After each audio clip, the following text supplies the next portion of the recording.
E a palavra de Deus para o teu coração hoje está em Gênesis, capítulo 1, versículo de número 26, que diz assim: E disse Deus, façamos o homem à nossa imagem, conforme a nossa semelhança, e domine sobre os peixes do mar, sobre as aves dos céus, e sobre o gado, e sobre toda a terra, e sobre todo réptil que se move sobre a terra.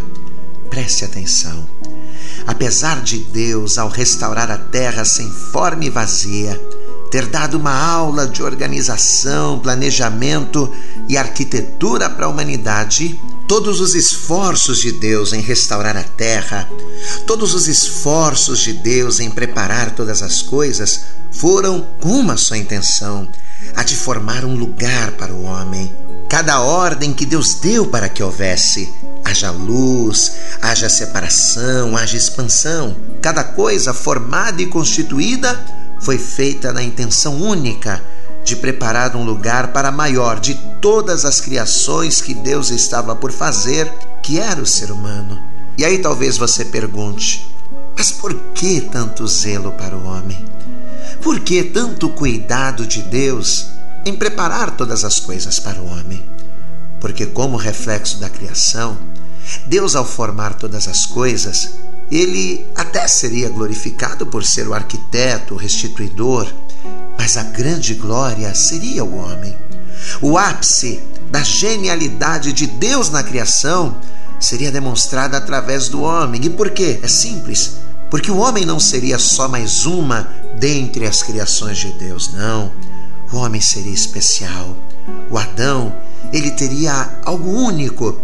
Deus iria colocar nele algo que só ele possuiria e que faria dele muito mais do que somente uma alma vivente. Esse algo iria fazer do homem um arquétipo do próprio Deus. Pastor, e que algo seria esse? O homem possuiria a imagem e a semelhança de Deus. Adão seria o reflexo, o espelho, uma réplica do próprio Deus dentro da criação.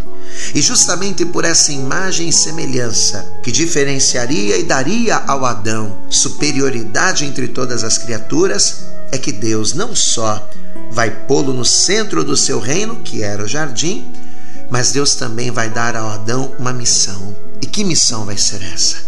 Domine, direcione, cuide de tudo. Domine as aves dos céus, os peixes do mar, os répteis. Domine e cuide de tudo. Deus amava tanto a sua criação. Deus, ele tinha tanto zelo e orgulho por ter realizado aquela obra, que para cuidar dela como ele cuidaria, para protegê-la e guiá-la como ele faria, Deus vai pôr uma réplica perfeita dele, que seria o Adão, à frente de tudo. Amado, e quando nós conseguimos enxergar a palavra desta forma, é que a gente consegue entender também, pelo reflexo da criação, qual é o recado de Deus para nós hoje. Entenda, como o primeiro homem formado à imagem e semelhança de Deus, e como representante de Deus na criação, a missão do Adão era cuidar da criação de Deus. A missão do Adão, ao habitar no jardim, era dominar e dirigir a criação do Senhor de maneira que Deus fosse glorificado. Só que o que vai acontecer? Este primeiro homem, este primeiro Adão, ele vai pecar. E ao pecar, ele não só vai falhar na missão que Deus lhe deu, como também ele vai fazer com que o mundo e os homens, ou seja, a criação de Deus, perdesse a direção e perecesse. Só que vai ser justamente aqui que a palavra dita pelo apóstolo Paulo à igreja de Corinto, ela vai dar aos homens a única alternativa. Vamos ver isso? Primeira carta aos Coríntios, capítulo 15, versículo 20, diz assim: Mas agora Cristo ressuscitou dos mortos e foi feito as primícias dos que dormem. Porque assim como a morte veio por um homem, também a ressurreição dos mortos veio por um homem. Porque assim como todos morrem em Adão, assim também todos serão vivificados em Cristo. Amados, e o que esta palavra quer nos dizer? Que assim como o primeiro homem, Adão, ao falhar pelo pecado, levou a criação e os homens à morte, Deus enviou a nós um segundo Adão, que assim como o primeiro, ele teria a missão de governar, de ser o Senhor da criação, porém, a grande diferença é que este segundo Adão seria mais do que somente a imagem e semelhança de Deus. Este segundo Adão seria o próprio Deus.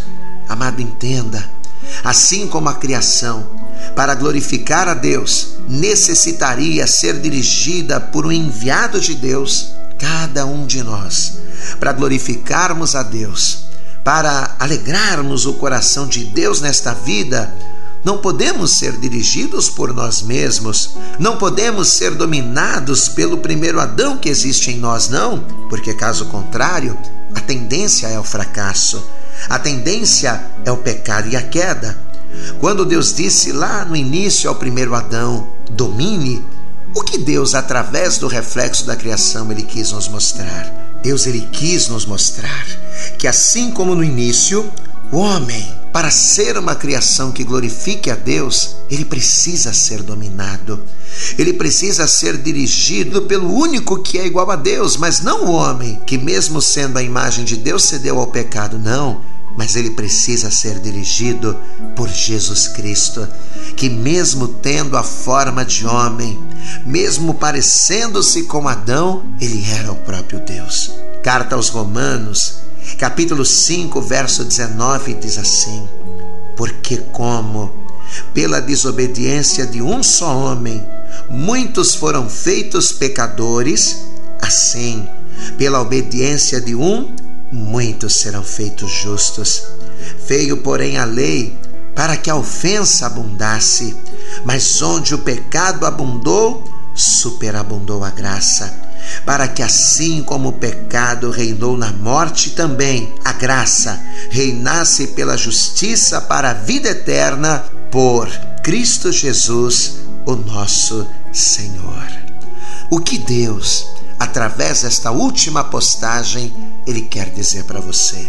Que assim como a criação de Deus precisava de um governo para ser uma bênção, assim como a criação de Deus precisava de uma direção para glorificá-lo, para que a tua vida seja uma bênção, para que o teu mundo particular, além de restaurado, venha também glorificar a Deus, você precisa que alguém maior do que você, que a rocha mais alta do que você dirige a tua vida. E quem é esta rocha mais alta?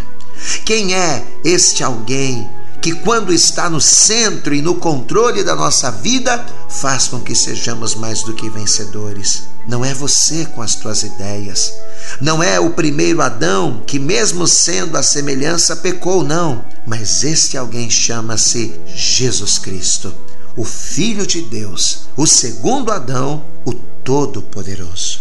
No Salmo de número 37, no versículo de número 5, a palavra de Deus nos dá este tão sábio conselho. Conselho esse que a palavra não somente dá para quem a lê, mas também dá para você que está me ouvindo agora.